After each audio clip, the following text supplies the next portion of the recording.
Thank you. Madam Speaker, Vice President Biden, members of Congress, distinguished guests, and fellow Americans. Our Constitution declares that from time to time, the President shall give to Congress information about the state of our Union. For 220 years, our leaders have fulfilled this duty. They've done so during periods of prosperity and tranquility. And they've done so in the midst of war and depression, in moments of great strife and great struggle. It's tempting to look back on these moments and assume that our progress was inevitable, that America was always destined to succeed. But when the Union was turned back at Bull Run and the Allies first landed at Omaha Beach, victory was very much in doubt. When the market crashed on Black Tuesday and civil rights marchers were beaten on Bloody Sunday, the future was anything but certain. These were the times that tested the courage of our convictions and the strength of our Union. And despite all our divisions and disagreements, our hesitations and our fears, America prevailed because we chose to move forward as one nation, as one people. Again, we are tested. And again, we must answer history's call. 1 year ago, I took office amid two wars, an economy rocked by a severe recession, a financial system on the verge of collapse, and a government deeply in debt. Experts from across the political spectrum warned that if we did not act, we might face a second depression.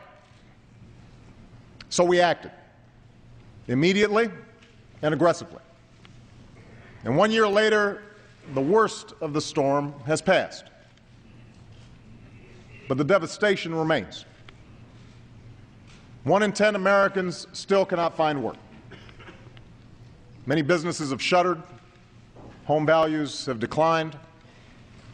Small towns and rural communities have been hit especially hard. And for those who'd already known poverty, life's become that much harder.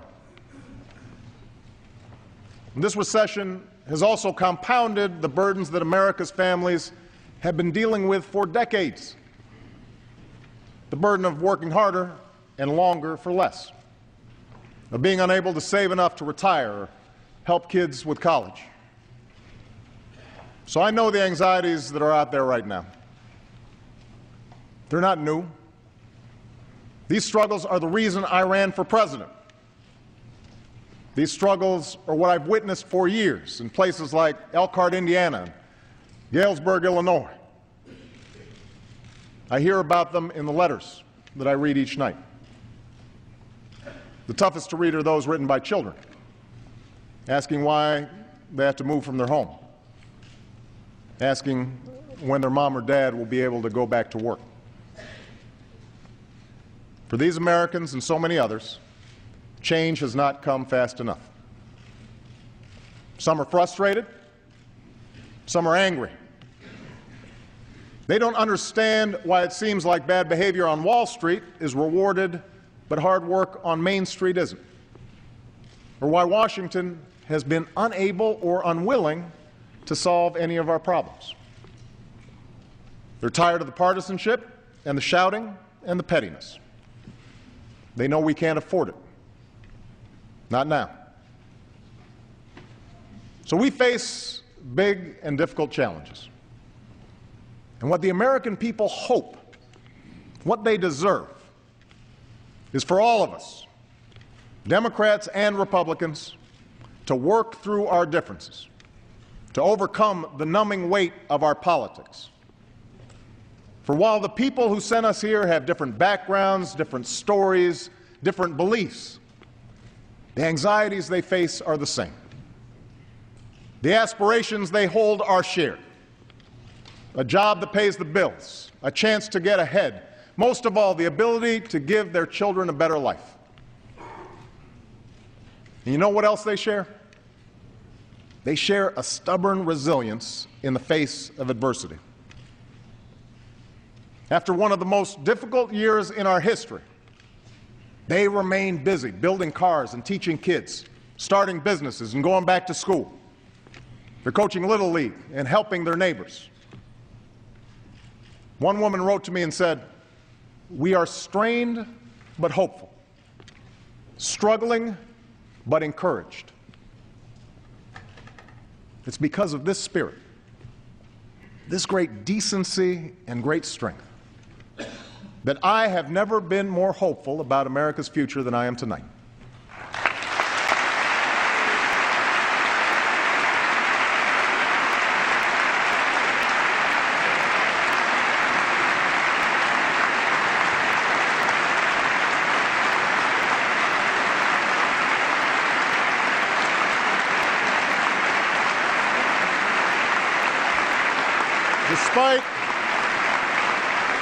Despite our hardships, our union is strong. We do not give up. We do not quit. We do not allow fear or division to break our spirit. In this new decade, it's time the American people get a government that matches their decency, that embodies their strength.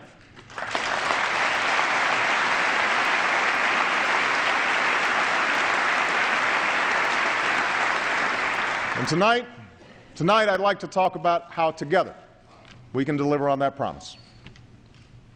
It begins with our economy.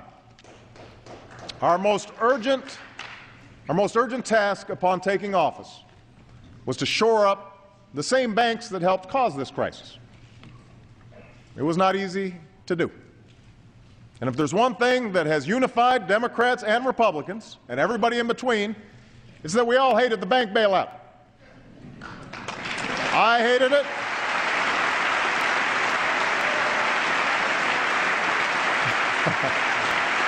I hated it. I hated it. You hated it. It was about as popular as a root canal.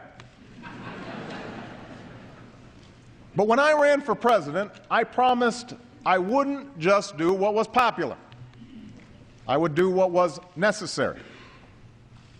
And if we had allowed the meltdown of the financial system, unemployment might be double what it is today. More businesses would certainly have closed. More homes would have surely been lost. So I supported the last administration's efforts to create the Financial Rescue Program. And when we took that program over, we made it more transparent and more accountable. And as a result, the markets are now stabilized, and we've recovered most of the money we spent on the banks.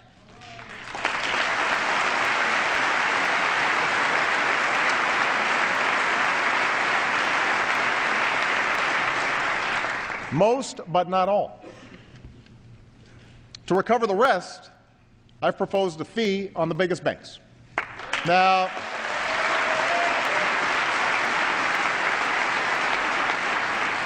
I know Wall Street isn't keen on this idea, but if these firms can afford to hand out big bonuses again, they can afford a modest fee to pay back the taxpayers who rescued them in their time of need.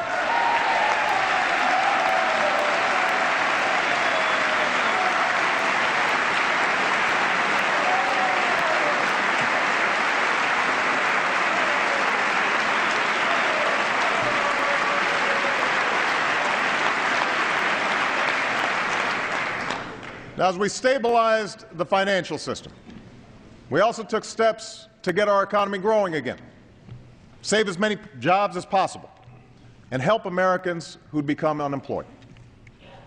That's why we extended or increased unemployment benefits for more than 18 million Americans, made health insurance 65% cheaper for families who get their coverage through COBRA, and passed 25 different tax cuts.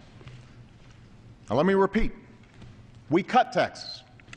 We cut taxes for 95% of working families. We cut taxes for small businesses. We cut taxes for first-time home buyers. We cut taxes for parents trying to care for their children. We cut taxes for 8 million Americans paying for college.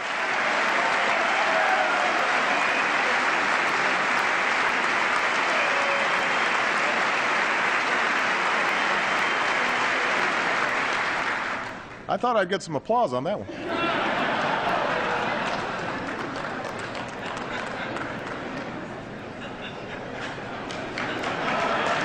As a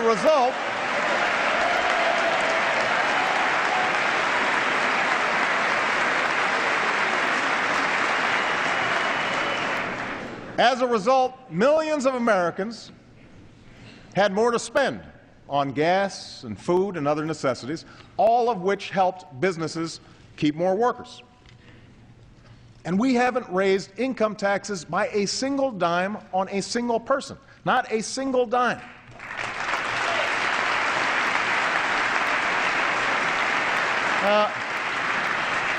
Because of the steps we took, there are about 2 million Americans working right now who would otherwise be unemployed.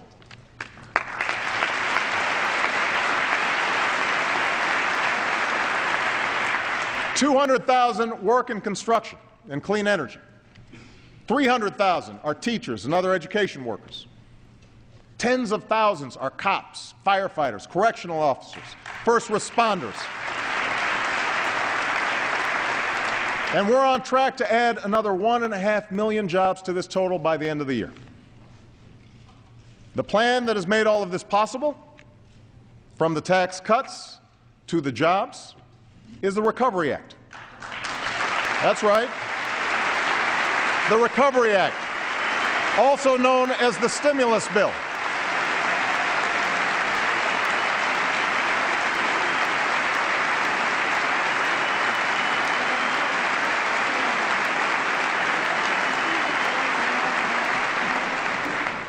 Economists on the left and the right say this bill has helped save jobs and avert disaster. But you don't have to take their word for it. Talk to the small business in Phoenix that will triple its workforce because of the Recovery Act. Talk to the window manufacturer in Philadelphia who said he used to be skeptical about the Recovery Act until he had to add 2 more work shifts just because of the business it created. Talk to the single teacher raising 2 kids who was told by her principal in the last week of school that because of the Recovery Act, she wouldn't be laid off after all. There are stories like this all across America. And after 2 years of recession, the economy is growing again. Retirement funds have started to gain back some of their value. Businesses are beginning to invest again. And slowly, some are starting to hire again. But I realize that for every success story, there are other stories of men and women who wake up with the anguish of not knowing where their next paycheck will come from, who send out resumes week after week and hear nothing in response. That is why jobs must be our #1 focus in 2010, and that's why I'm calling for a new jobs bill tonight.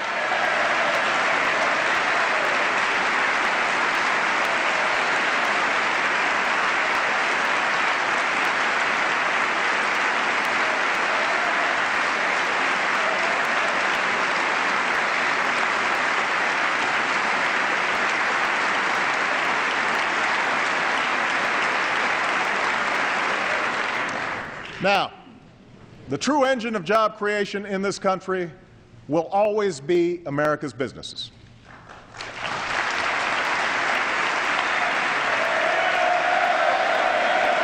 I agree. Absolutely.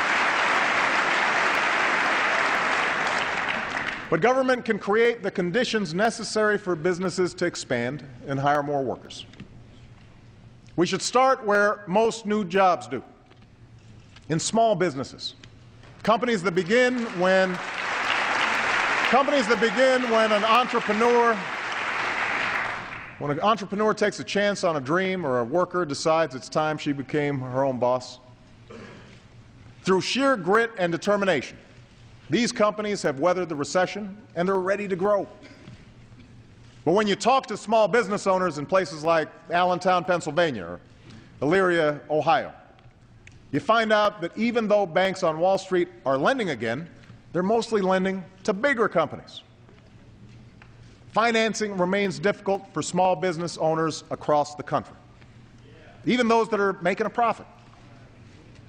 So tonight, I'm proposing that we take $30 billion of the money Wall Street banks have repaid and use it to help community banks give small businesses the credit they need to stay afloat.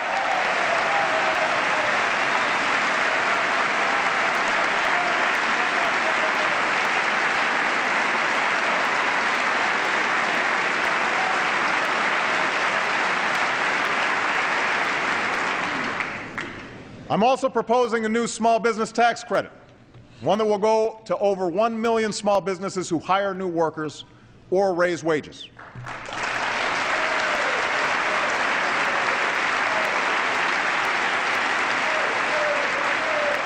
While we're at it, let's also eliminate all capital gains taxes on small business investment and provide a tax incentive for all large businesses and all small businesses to invest in new plants and equipment.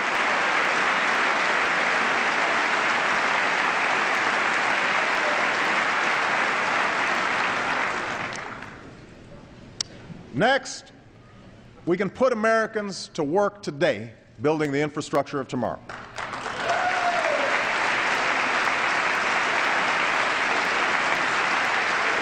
From the first railroads to the interstate highway system, our nation has always been built to compete.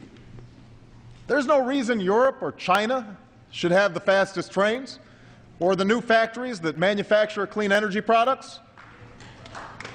Tomorrow I'll visit Tampa, Florida, where workers will soon break ground on a new high-speed railroad funded by the Recovery Act. There are projects like that all across this country that will create jobs and help move our nation's goods, services, and information.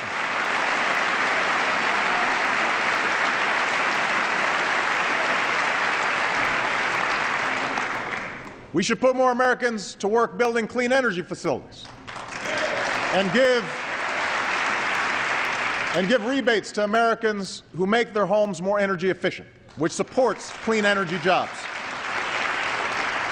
And to encourage these and other businesses to stay within our borders, it is time to finally slash the tax breaks for companies that ship our jobs overseas and give those tax breaks to companies that create jobs right here in the United States of America.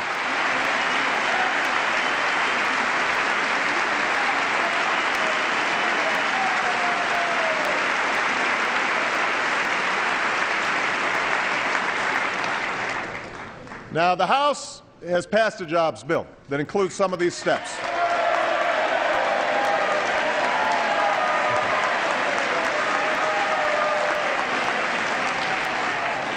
As the first order of business this year, I urge the Senate to do the same, and I know they will. They will.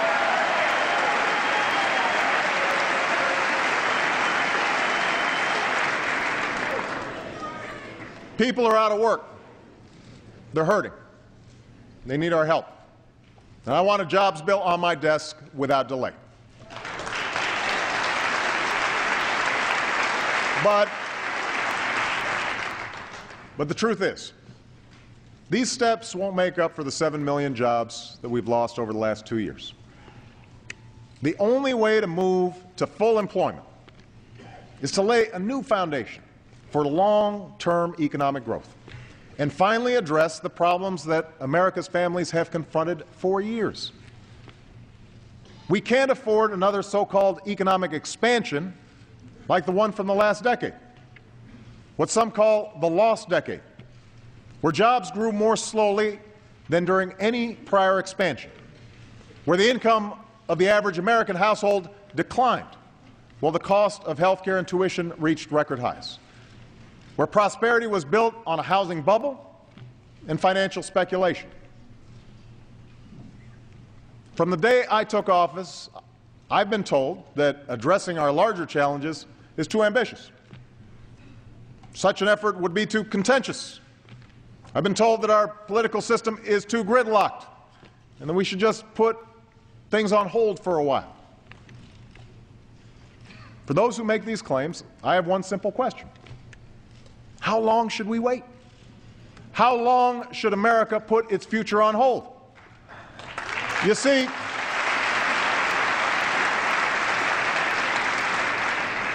Washington has been telling us to wait for decades, even as the problems have grown worse. Meanwhile, China's not waiting to revamp its economy. Germany's not waiting. India's not waiting. These nations they're not standing still. These nations aren't playing for second place. They're putting more emphasis on math and science. They're rebuilding their infrastructure. They're making serious investments in clean energy because they want those jobs. Well, I do not accept second place for the United States of America.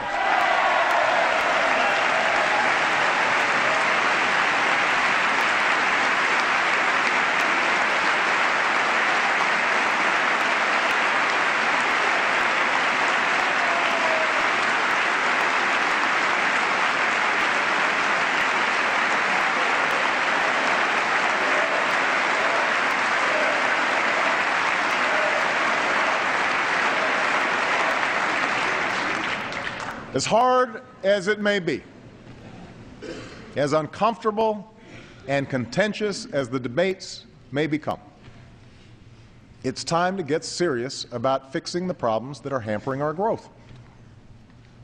Now, one place to start is serious financial reform. Look, I am not interested in punishing banks. I'm interested in protecting our economy. A strong, healthy financial market makes it possible for businesses to access credit and create new jobs. It channels the savings of families into investments that raise incomes. But that can only happen if we guard against the same recklessness that nearly brought down our entire economy. We need to make sure consumers and middle-class families have the information they need to make financial decisions. We can't allow financial institutions, including those that take your deposits, to take risks that threaten the whole economy. Now, the House has already passed financial reform with many of these changes. And the lobbyists are trying to kill it. Well, we cannot let them win this fight. And if the bill that ends up on my desk does not meet the test of real reform, I will send it back until we get it right. We've got to get it right.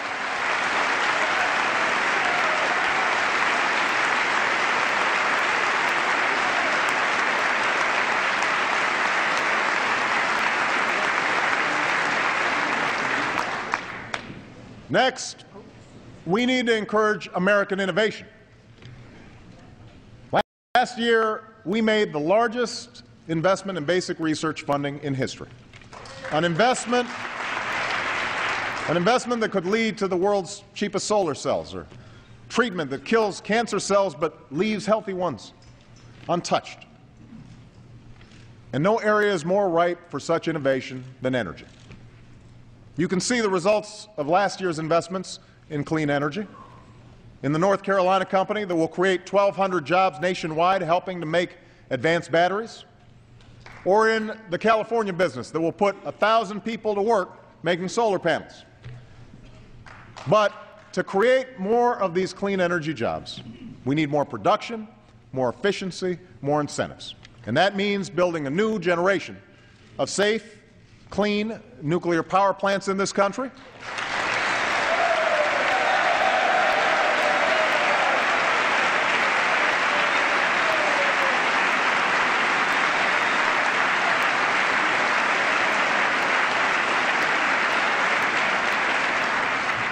It means making tough decisions about opening new offshore areas for oil and gas development.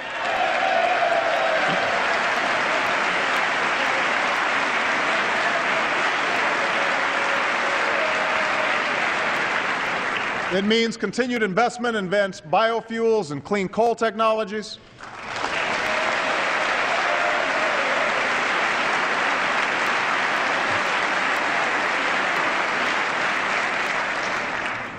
And yes, it means passing a comprehensive energy and climate bill with incentives that will finally make clean energy the profitable kind of energy in America.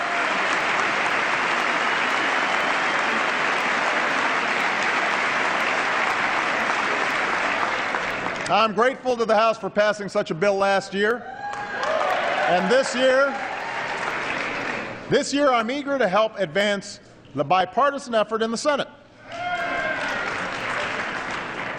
I know there have been questions about whether we can afford such changes in a tough economy.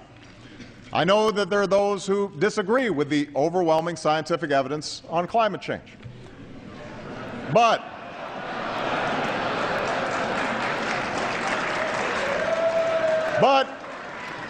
here's the thing. Even if you doubt the evidence, providing incentives for energy efficiency and clean energy are the right thing to do for our future, because the nation that leads the clean energy economy will be the nation that leads the global economy, and America must be that nation.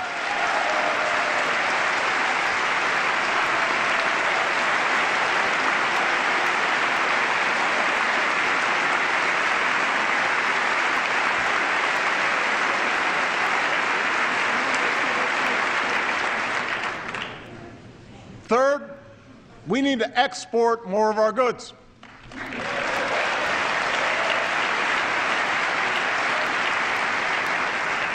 Because the more products we make and sell to other countries, the more jobs we support right here in America. So tonight we set a new goal. We will double our exports over the next 5 years, an increase that will support 2 million jobs in America.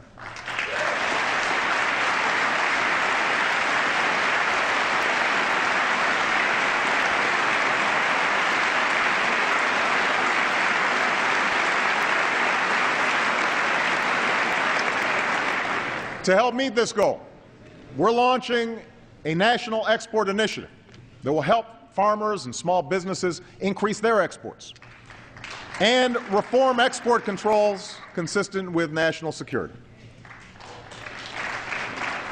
We have to seek new markets aggressively, just as our competitors are. If America sits on the sidelines while other nations sign trade deals, we will lose the chance to create jobs on our shores.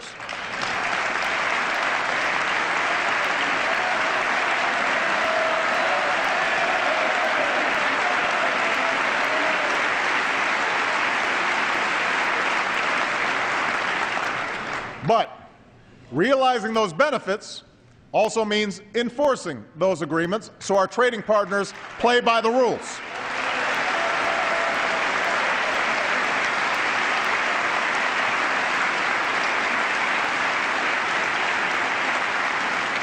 And that's why we'll continue to shape a Doha trade agreement that opens global markets, and why we will strengthen our trade relations in Asia and with key partners like South Korea and Panama and Colombia.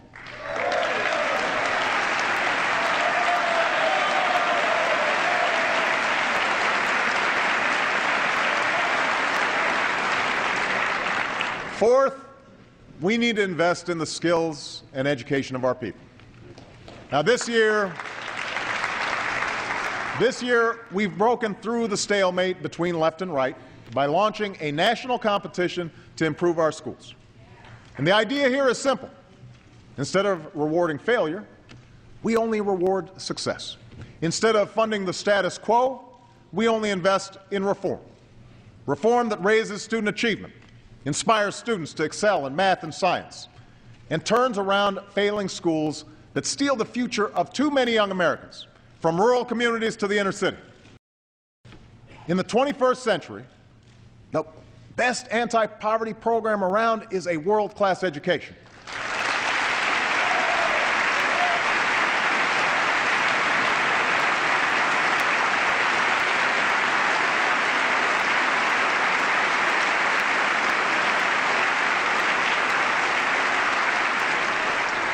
And in this country, the success of our children cannot depend more on where they live than on their potential.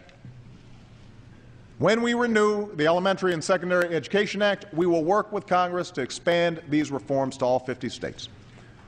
Still, in this economy, a high school diploma no longer guarantees a good job.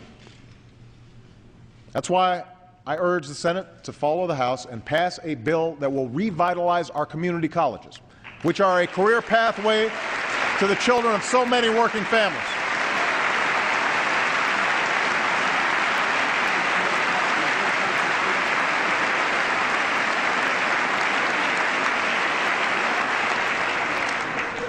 To make college more affordable, this bill will finally end the unwarranted taxpayer subsidies that go to banks for student loans. Instead, let's take that money and give families a $10,000 tax credit for 4 years of college and increase Pell Grants.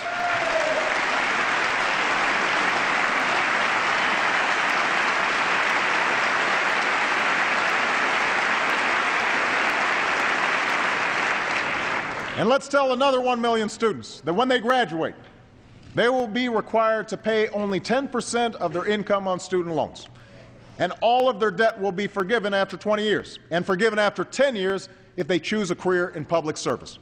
Because in the United States of America, no one should go broke because they chose to go to college.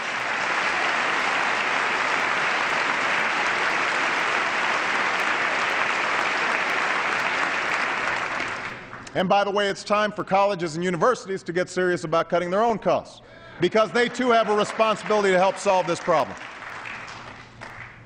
Now, the price of college tuition is just one of the burdens facing the middle class. That's why last year I asked Vice President Biden to chair a task force on middle-class families.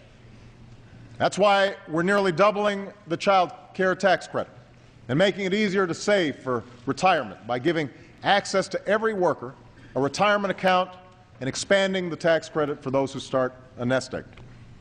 That's why we're working to lift the value of a family's single largest investment, their home. The steps we took last year to shore up the housing market have allowed millions of Americans to take out new loans and save an average of $1,500 on mortgage payments. This year, we will step up refinancing so that homeowners can move into more affordable mortgages. And it is precisely to relieve the burden on middle-class families that we still need health insurance reform.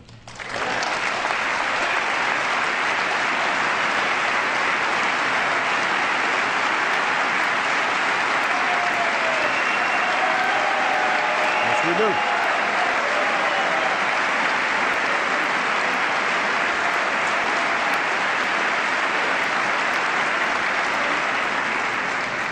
Now, let's clear a few things up.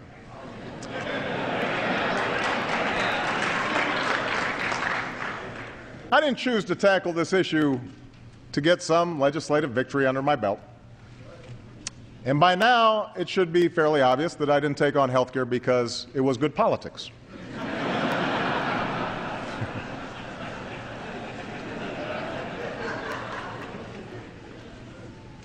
I took on health care because of the stories I've heard from Americans with pre-existing conditions whose lives depend on getting coverage, patients who've been denied coverage, families, even those with insurance, who are just one illness away from financial ruin.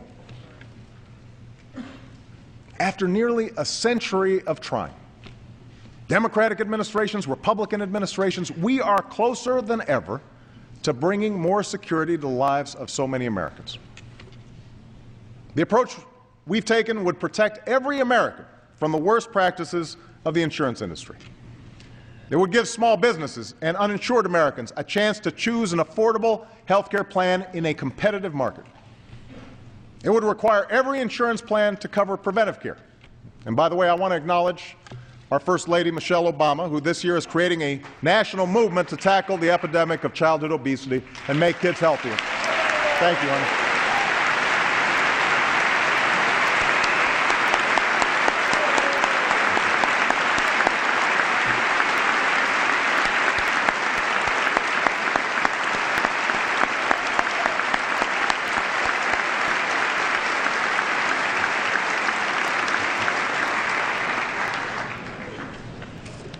She gets embarrassed.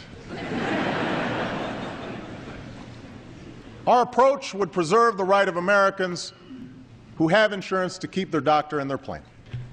It would reduce costs and premiums for millions of families and businesses. And according to the Congressional Budget Office, the independent organization that both parties have cited as the official scorekeeper for Congress, our approach would bring down the deficit by as much as $1 trillion over the next 2 decades.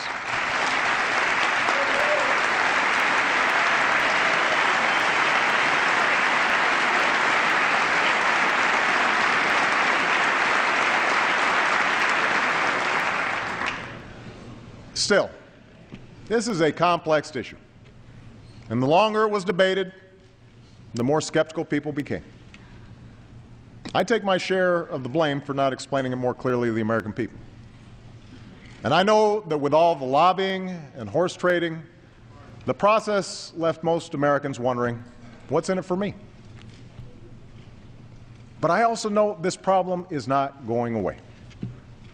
By the time I'm finished speaking tonight, more Americans will have lost their health insurance. Millions will lose it this year. Our deficit will grow. Premiums will go up. Patients will be denied the care they need. Small business owners will continue to drop coverage altogether. I will not walk away from these Americans, and neither should the people in this chamber.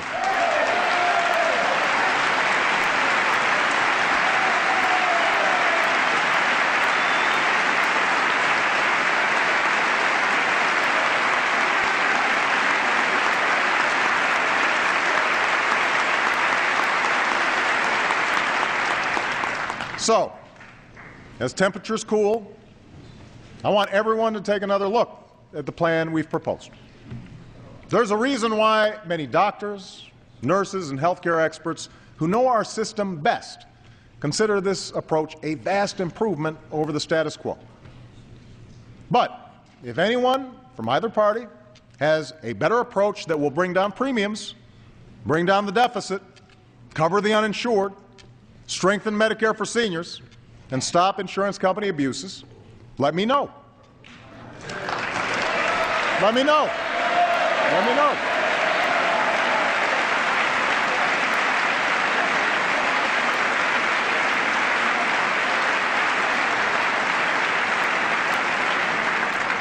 I'm eager to see it. Here's what I ask Congress, though. Don't walk away from reform. Not now. Not when we are so close. Let us find a way to come together and finish the job for the American people. Let's get it done. Let's get it done.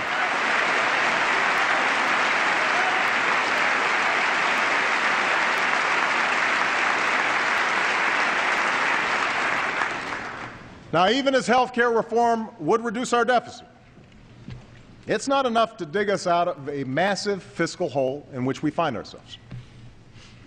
It's a challenge that makes all others that much harder to solve, and one that's been subject to a lot of political posturing.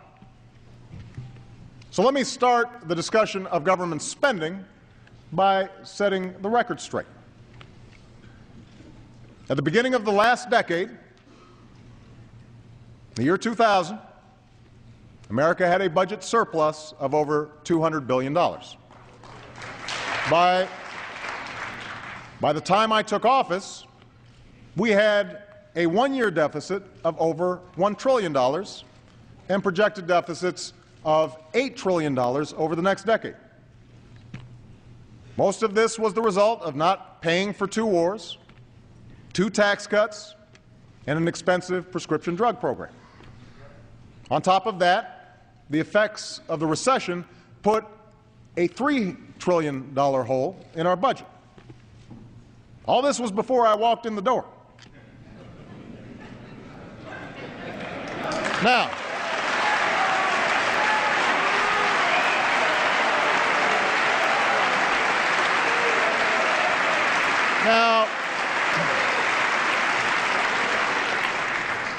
just stating the facts. Now, if we had taken office in ordinary times, I would have liked nothing more than to start bringing down the deficit. But we took office amid a crisis, and our efforts to prevent a second depression have added another $1 trillion to our national debt. That, too, is a fact. I'm absolutely convinced that was the right thing to do. But families across the country are tightening their belts and making tough decisions. The federal government should do the same.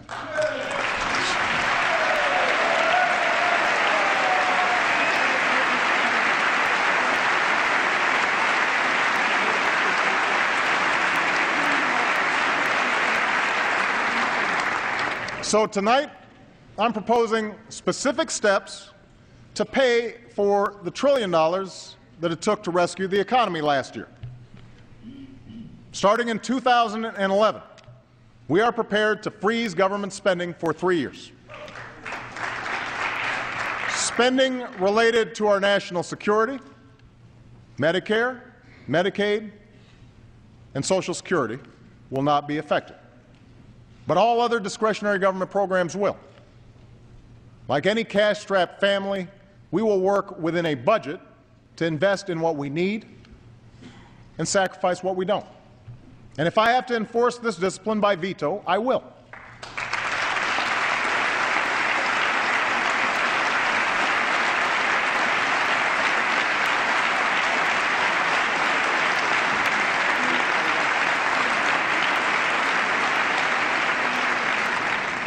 We will continue to go through the budget, line by line, page by page, to eliminate programs that we can't afford and don't work.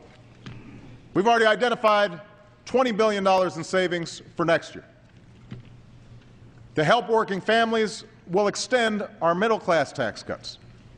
But at a time of record deficits, we will not continue tax cuts for oil companies, for investment fund managers, and for those making over $250,000 a year.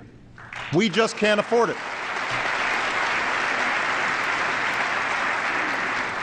Now, even after paying for what we spent on my watch, we'll still face the massive deficit we had when I took office. More importantly, the cost of Medicare, Medicaid, and Social Security will continue to skyrocket. That's why I've called for a bipartisan fiscal commission, modeled on a proposal by Republican Judd Gregg and Democrat Kent Conrad. This can't be one of those Washington gimmicks that lets us pretend we solve a problem. The Commission will have to provide a specific set of solutions by a certain deadline. Yesterday, the Senate blocked a bill that would have created this commission. So I'll issue an executive order that will allow us to go forward, because I refuse to pass this problem on to another generation of Americans.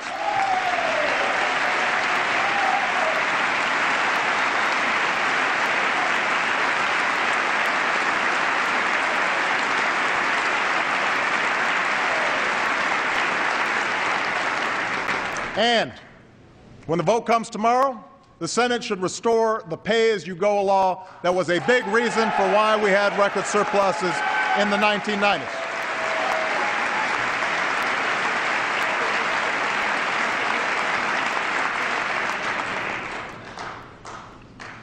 Now, I know that some in my own party will argue that we can't address the deficit or freeze government spending when so many are still hurting. And I agree, which is why this freeze won't take effect until next year, when the economy is stronger. That's how budgeting works.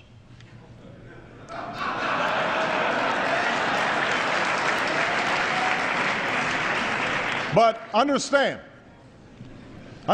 if we don't take meaningful steps to rein in our debt, it could damage our markets, increase the cost of borrowing, and jeopardize our recovery, all of which would have an even worse effect on our job growth and family incomes.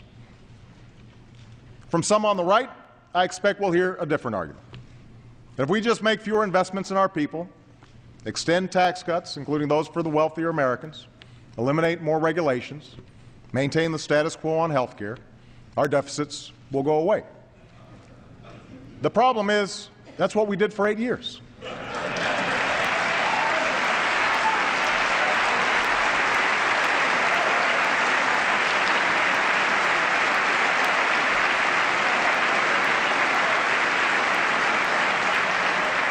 That's what helped us into this crisis.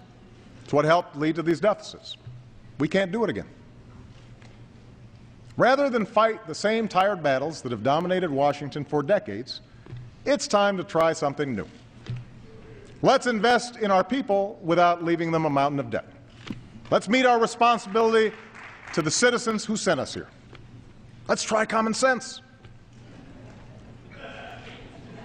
A novel concept. Now, to do that, we have to recognize that we face more than a deficit of dollars right now. We face a deficit of trust, deep and corrosive doubts about how Washington works that have been growing for years. To close that credibility gap, we have to take action on both ends of Pennsylvania Avenue, to end the outsized influence of lobbyists, to do our work openly, to give our people the government they deserve.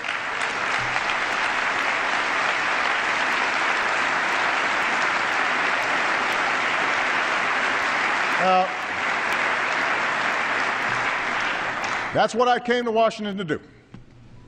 That's why, for the first time in history, my administration posts on our White House visitors online. That's why we've excluded lobbyists from policy-making jobs or seats on federal boards and commissions. But we can't stop there.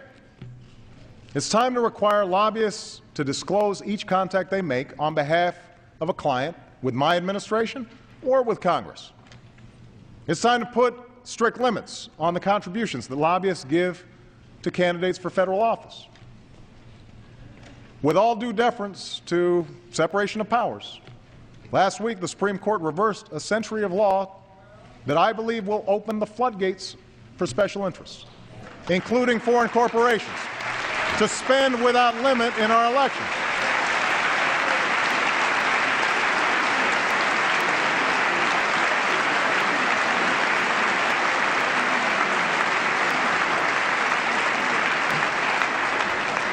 I don't think American elections should be bankrolled by America's most powerful interests, or worse, by foreign entities. They should be decided by the American people. And I'd urge Democrats and Republicans to pass a bill that helps correct some of these problems. I'm also calling on Congress to continue down the path of earmark reform. Democrats and Republicans.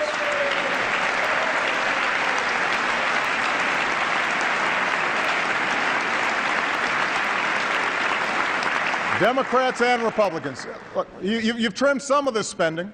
You've embraced some meaningful change. But restoring the public trust demands more. For example, some members of Congress post some earmark requests online. Tonight, I'm calling on Congress to publish all earmark requests on a single website before there's a vote, so that the American people can see how their money is being spent.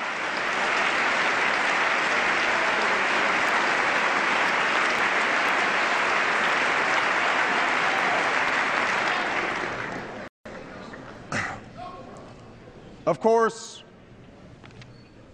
none of these reforms will even happen if we don't also reform how we work with one another. Now, I'm not naive. I never thought that the mere fact of my election would usher in peace and harmony and some post-partisan era. I knew that both parties have fed divisions that are deeply entrenched. And on some issues, there are simply philosophical differences that will always cause us to part ways.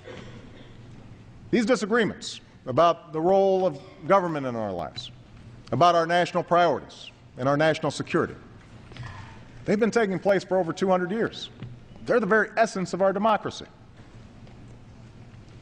But what frustrates the American people is a Washington where every day is election day. We can't wage a perpetual campaign where the only goal is to see who can get the most embarrassing headlines about the other side. A belief that if you lose, I win.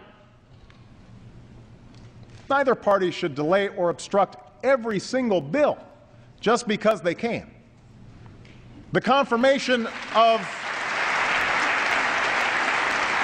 I'm speaking to both parties now, the confirmation of well-qualified public servants shouldn't be held hostage to the pet projects or grudges of a few individual senators.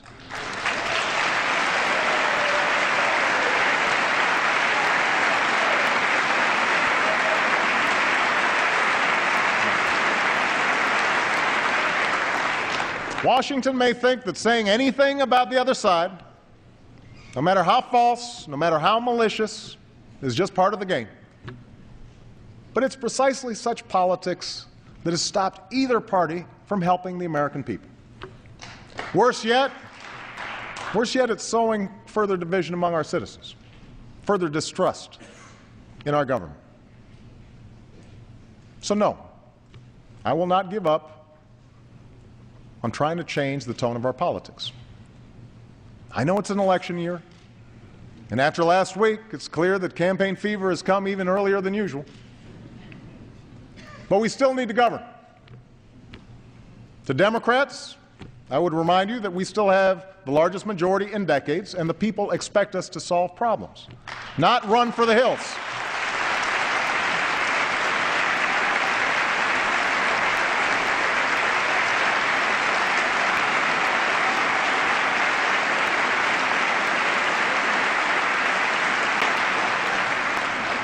And if the Republican leadership is going to insist that 60 votes in the Senate are required to do any business at all in this town, a supermajority, then the responsibility to govern is now yours as well.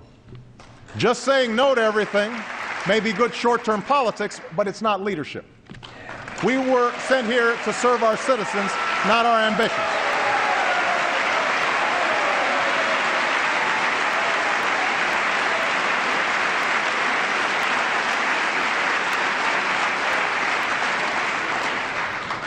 So let's show the American people that we can do it together. This week I'll be addressing a meeting of the House Republicans. I'd like to begin monthly meetings with both Democratic and Republican leadership. I know you can't wait.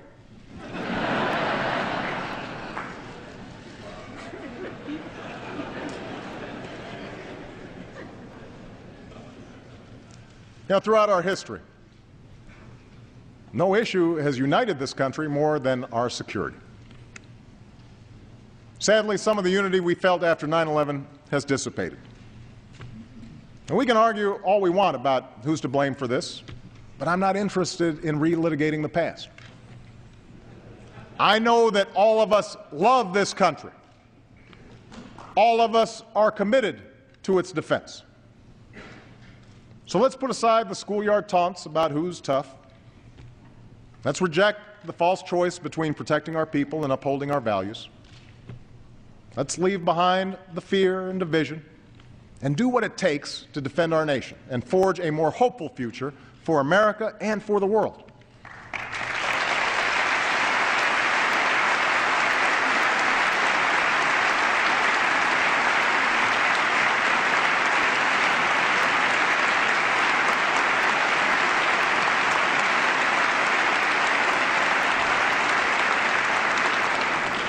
That's the work we began last year. Since the day I took office, we've renewed our focus on the terrorists who threaten our nation. We've made substantial investments in our homeland security and disrupted plots that threaten to take American lives. We are filling unacceptable gaps revealed by the failed Christmas attack with better airline security and swifter action on our intelligence. We've prohibited torture and strengthened partnerships from the Pacific to South Asia to the Arabian Peninsula. And in the last year, hundreds of al-Qaeda's fighters and affiliates, including many senior leaders, have been captured or killed, far more than in 2008. And in Afghanistan, we're increasing our troops and training Afghan security forces so they can begin to take the lead in July of 2011 and our troops can begin to come home.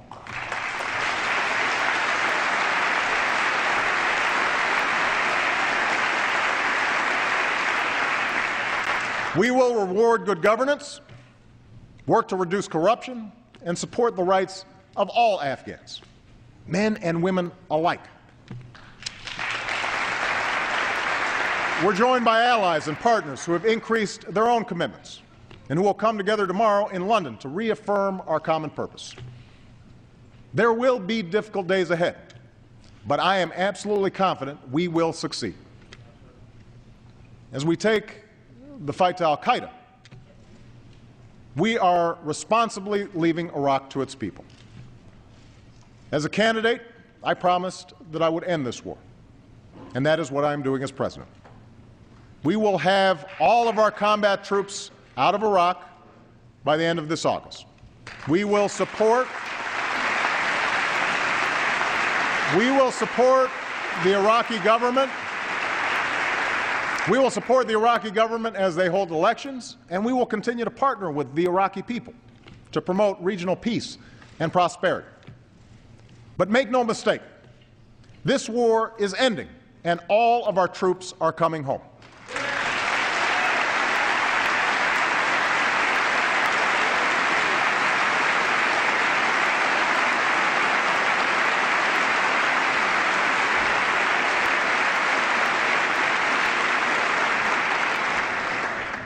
Tonight, all of our men and women in uniform, in Iraq, in Afghanistan, and around the world, they have to know that they have our respect, our gratitude, our full support.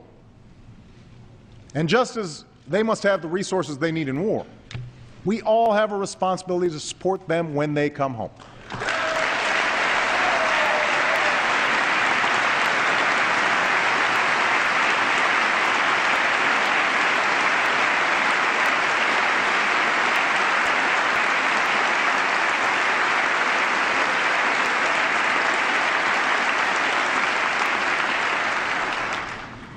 That's why we made the largest increase in investments for veterans in decades. Last year.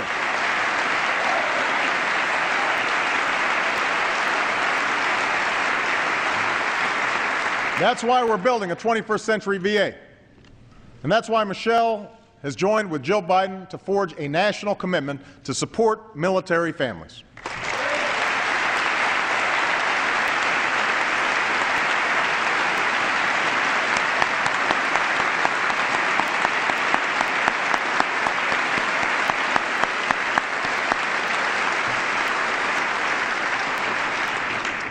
Now, even as we prosecute two wars, we're also confronting perhaps the greatest danger to the American people, the threat of nuclear weapons.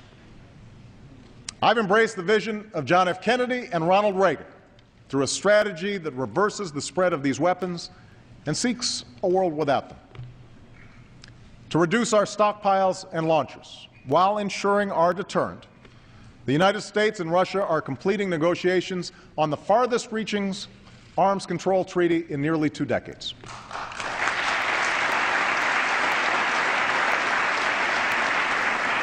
And at April's Nuclear Security Summit, we will bring 44 nations together here in Washington, D.C. behind a clear goal: securing all vulnerable nuclear materials around the world in 4 years so that they never fall into the hands of terrorists.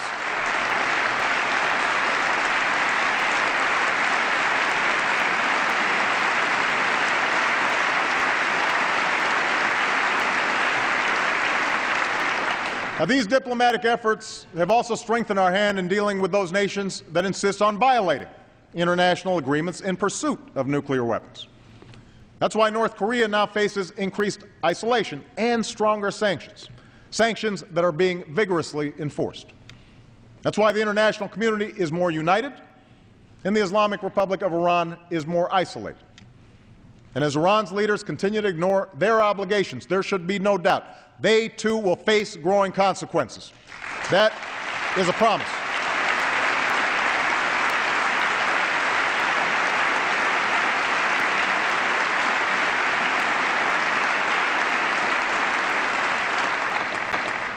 That's the leadership we are providing. Engagement that advances the common security and prosperity of all people. We're working through the G20 to sustain a lasting global recovery. We're working with Muslim communities around the world to promote science and education and innovation. We have gone from a bystander to a leader in the fight against climate change.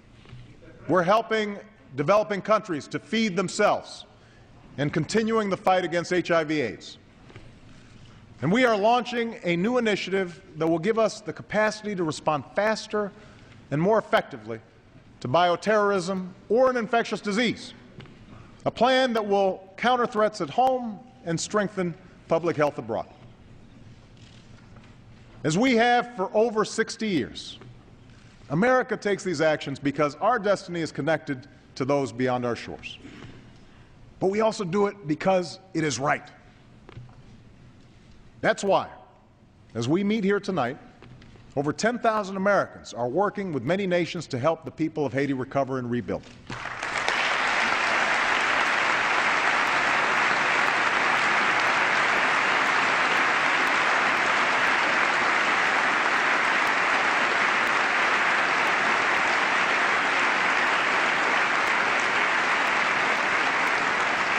That's why we stand with the girl who yearns to go to school in Afghanistan, why we support the human rights of the women marching through the streets of Iran, why we advocate for the young man denied a job by corruption in Guinea. For America must always stand on the side of freedom and human dignity. Always.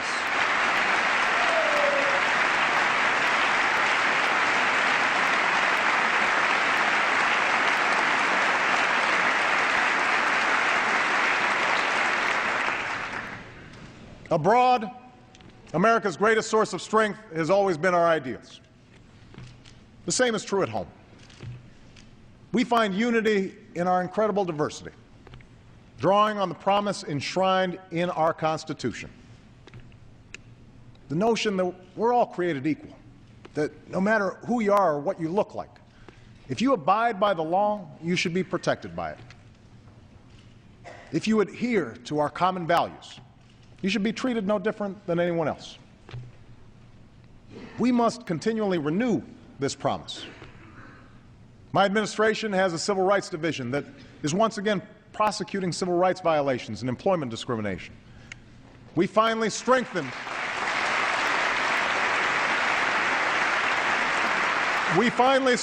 our laws to protect against crimes driven by hate.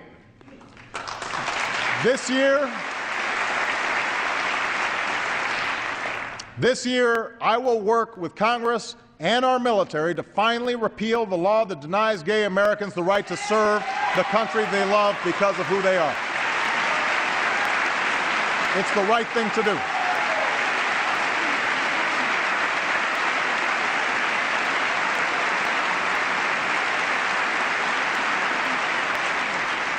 We're going to crack down on violations of equal pay laws so that women get equal pay for an equal day's work.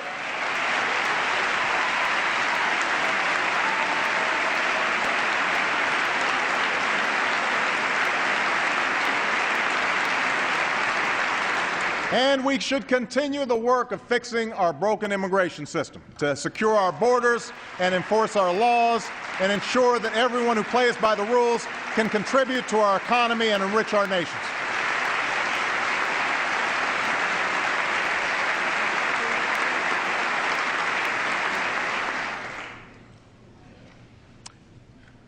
In the end, it's our ideals, our values that built America, values that allowed us to forge a nation made up of immigrants from every corner of the globe, values that drive our citizens still. Every day, Americans meet their responsibilities to their families and their employers. Time and again, they lend a hand to their neighbors and give back to their country. They take pride in their labor and are generous in spirit. These aren't Republican values or Democratic values that they're living by, business values or labor values. They're American values. Unfortunately, too many of our citizens have lost faith that our biggest institutions, our corporations, our media, and yes, our government, still reflect these same values. Each of these institutions are full of honorable men and women doing important work that helps our country prosper. But each time a CEO rewards himself for failure, or a banker puts the rest of us at risk for his own selfish gain, people's doubts grow. Each time lobbyists game the system or politicians tear each other down instead of lifting this country up, we lose faith. The more that TV pundits reduce serious debates to silly arguments, big issues into sound bites, our citizens turn away. No wonder there's so much cynicism out there. No wonder there's so much disappointment. I campaigned on the promise of change. Change we can believe in, the slogan went. And right now I know there are many Americans who aren't sure if they still believe we can change or that I can deliver it. But remember this, I never suggested that change would be easy or that I could do it alone. Democracy in a nation of 300 million people can be noisy and messy and complicated. And when you try to do big things and make big changes, it stirs passions and controversy. That's just how it is. Those of us in public office can respond to this reality by playing it safe and avoid telling hard truths and pointing fingers. We can do what's necessary to keep our poll numbers high and get through the next election, instead of doing what's best for the next generation. But I also know this. If people had made that decision 50 years ago, or 100 years ago, or 200 years ago, we wouldn't be here tonight. The only reason we are here is because generations of Americans were unafraid to do what was hard, to do what was needed even when success was uncertain, to do what it took to keep the dream of this nation alive for their children and their grandchildren.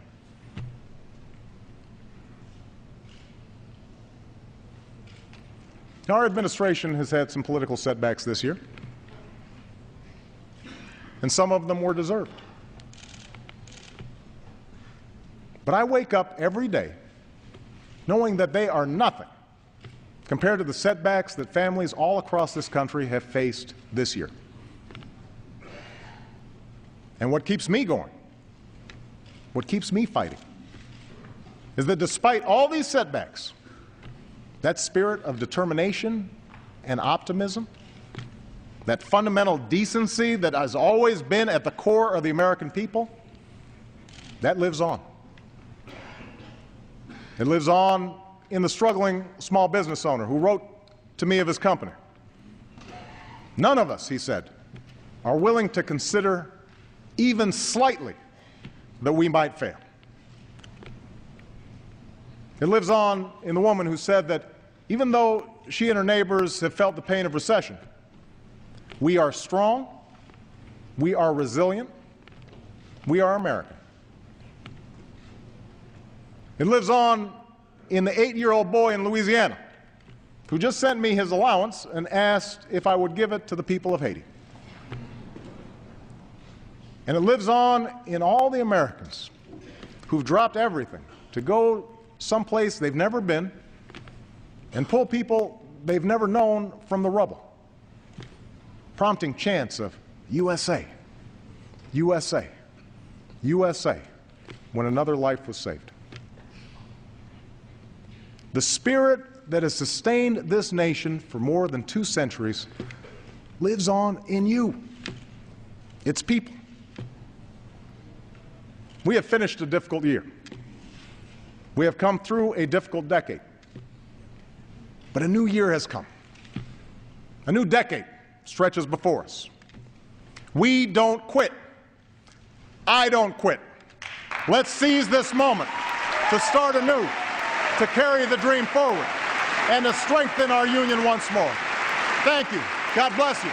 And God bless the United States of America.